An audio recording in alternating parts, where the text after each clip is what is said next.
Oh, we're good. Is that good? Everyone? Okay, it's fine. Um, so I want to talk a little bit about what's happening in the last like 2 or 3 days around decriminalization.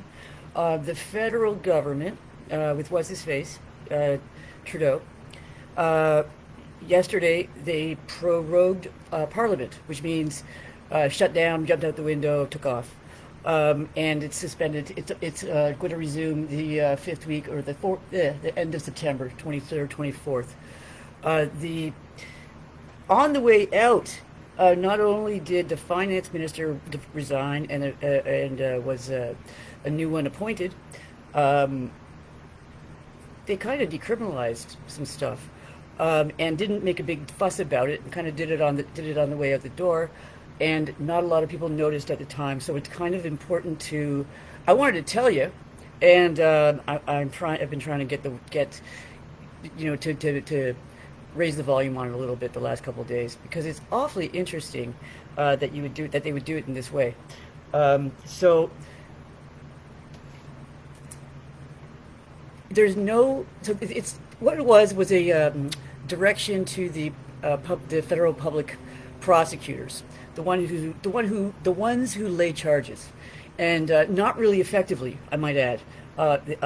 Just on a side note, I looked into it in February, and 79% of the charges that they do lay are drug charges, and the vast majority of the charges that they lay overall do not lead to end in a conviction.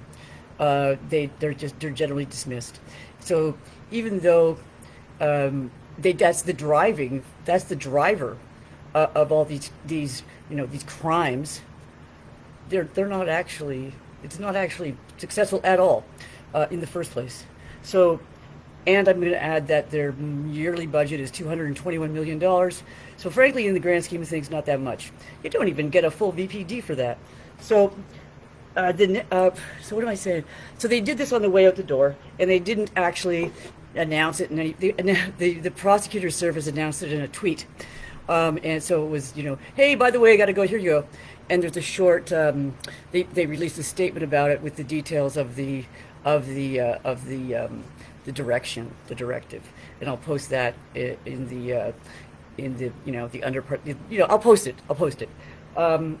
So you know, the first reaction is that it's not, it's not a blanket decriminalization. It's like, if it's not causing harm to a community, if it's not endangering children, if it's not done in the commission of other, if it's not in the commission of other crimes, they're encouraged, do not prosecute, do not pursue, do not do. So it's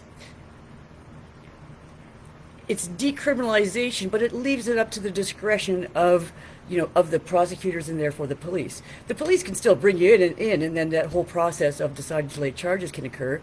So for what it's worth, one can say it's not worth that much. However, and the other thing is, if it's trafficking, then it's bad. So you can have your drugs, but you can't get them anywhere. So, and that's what we see a lot, right? The separation, the false separation between people who sell drugs and people who use drugs. Like I say, a false separation. So, what I'm thinking, however, is that because we've got, first of all, we've got these five and a half weeks till the end of September. Second of all, we haven't had a chance like this before. So let's let's do something. This is a chance to push the dialogue in a first of all, very importantly, a public direction. There is no point anymore. We know exactly what's happening. We know how many people are dying. We know how desperate and dire the situation is. So we got to stop talking to each other. I know we're interesting. Stop talking to each other. Let's talk to the public. Let's talk to the people to the general, yes, the general boring public. Let's talk to them. Let's open this up because we need to change how we do things.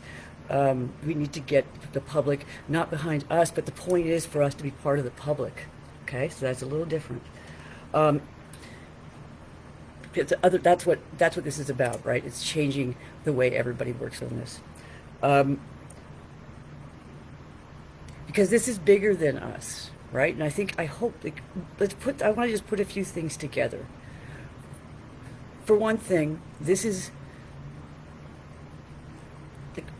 good enough. We need it to be more.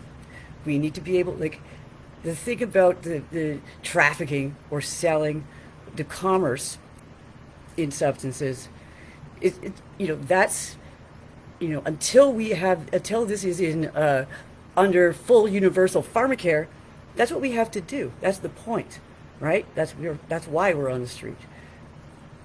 The point of what let me see.